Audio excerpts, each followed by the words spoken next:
Je vais comparer le jardin d'Éden et le désert du Sinaï. Je ne sais pas si ça a été fait jusqu'à présent, de cette façon. L'arbre de la connaissance du bien et du mal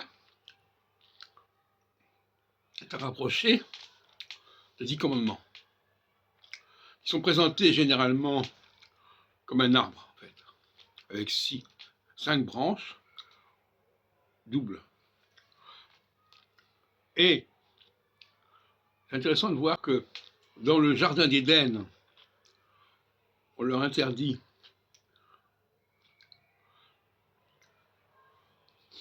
de goûter du fruit de l'arbre de la science du bien et du mal,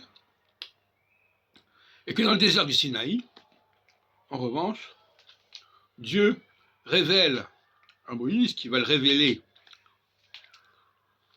au peuple, les 10 commandements, qui peuvent être décrits comme une science du bien et du mal, en tout cas de ce qui est permis et de ce qui est interdit. Le Shabbat, par exemple, c'est une science du bien, et le fait de tuer est une science du mal. Donc, ce qui est intéressant aussi, dans les deux cas, il y a une sortie. Sortie d'Égypte, ça se dit comme ça, Yetziat Mitzrayim, et sortie du jardin d'Éden, au chapitre 2 ou 3 de la Genèse. Donc il y a un parallèle assez frappant, mais je ne crois pas que ça ait beaucoup frappé les esprits jusqu'à présent. Qu'est-ce qu'il faut en déduire? Nous y reviendrons par la suite, mais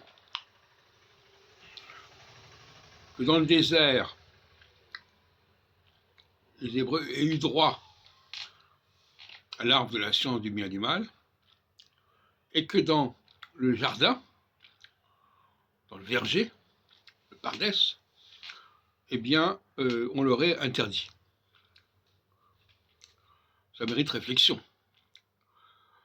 Pourquoi c'est raconté comme ça? Est-ce que ça a été signalé comme ça, par les commentateurs?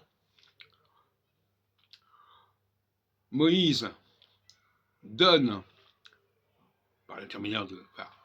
Dieu donne aux Hébreux, pas les Hébreux, c'est pas les Hébreux en fait, ce sont les Madianites, donne à un certain peuple. D'ailleurs, dans Madianite, il y a Adam, quelque part. Les mêmes lettres que dans Adam. Ça peut être un hasard, mais c'est comme ça. Le M, le D, le A, et même le N. Et donc, les Madianites ont droit de recevoir les 10 commandements, à Seret, à Dibrot, et dans le jardin d'Éden, c'est trop tôt. Alors il y a aussi toute une discussion à ce sujet. Pourquoi Moïse nous a-t-il fait sortir d'Égypte? L'Égypte est présentée à ce moment-là comme une sorte de jardin d'Éden, par opposition au désert au Midbar du Sinaï.